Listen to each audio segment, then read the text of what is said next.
Oil-rich Venezuela should be among the world's most prosperous nations, but misery is everywhere as President Nicolas Maduro seeks 6 more years in Sunday's election. The nation is in economic free fall and hungry migrants are fleeing his autocratic socialist regime. His victory could bring U.S. sanctions that choke off the oil lifeline. The main challengers are Henri Falcon, a former governor, and Javier Bertucci, a televangelist.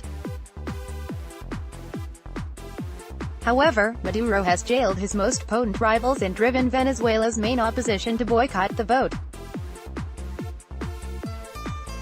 The challengers draw scant crowds and citizens are more focused on their next meal than their next president. That the vote proceeds seems certain.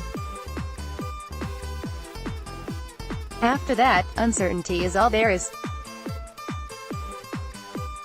Supporters waved to President Nicolas Maduro at a Caracas rally in February. Despite a crushing economic crisis, Maduro has managed to hang on to a loyal base which is expected to guarantee his re-election Sunday. Photographer Carlos Becerra, Bloomberg. A man walks past campaign graffiti for Falcon and Bertucci. While many Venezuelans are abstaining from the elections, the challengers are splitting what's left of the opposition vote. Photographer Carlos Becerra, Bloomberg. Supporters watch as Falcon campaigns in the decrepit manufacturing hub of Maracay in April. Venezuela's opposition alliance is boycotting the election, while a few small and regional parties back Falcon. Photographer Will Riera, Bloomberg. Bertucci arrives Wednesday at his campaign finale in the industrial city of Valencia, which is also home to the megachurch he founded. Photographer Manuel Quintero, Bloomberg. Campaign graffiti reads, "Let Maduro remain president." The 55-year-old protege of the late Hugo Chavez is seeking another 6-year term despite presiding over food shortages and hyperinflation that's expected to reach 13,000 this year.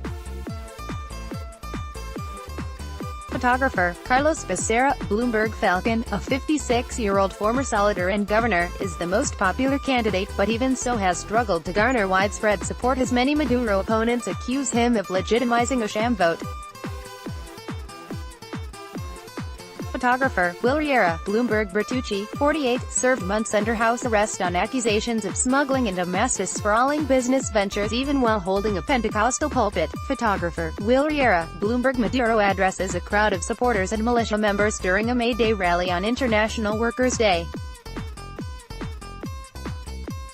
Maduro said in a televised event that he was raising the monthly minimum wage by 154.68% effective May 1. Photographer Will Riera, Bloomberg. Falcon is campaigning on a plan to remedy Venezuela's economic meltdown by swapping its near-worthless bolivar with the U.S. dollar as Ecuador and El Salvador have done. Photographer Will Riera, Bloomberg. Bertucci's rallies were carnivalesque, featuring Christian hip-hop, bouncy castles and free soup and medical services. Supporters cheered and prayed as Bertucci spoke on May 1. Photographer Carlos Becerra, Bloomberg. Maduro promises to launch an "economic revolution" in his second term. He has given few details of his plan, and the U.S. has threatened to impose sanctions on Venezuela's all-important oil industry if the vote proceeds.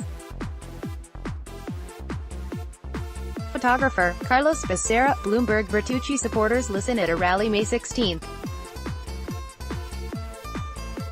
The candidate has given few specifics about how he plans to improve the economic crisis. Photographer Manuel Quintero, Bloomberg. Falcon led in the polls, but analysts warned that the unsettled political scene made such data unreliable. Photographer Will Riera, Bloomberg. Bertucci addresses his closing rally in Carabobo State.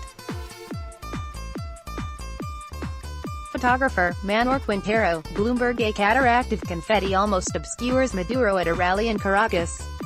He said the election would offer the world a lesson in democracy. Photographer Carlos Becerra, Bloomberg.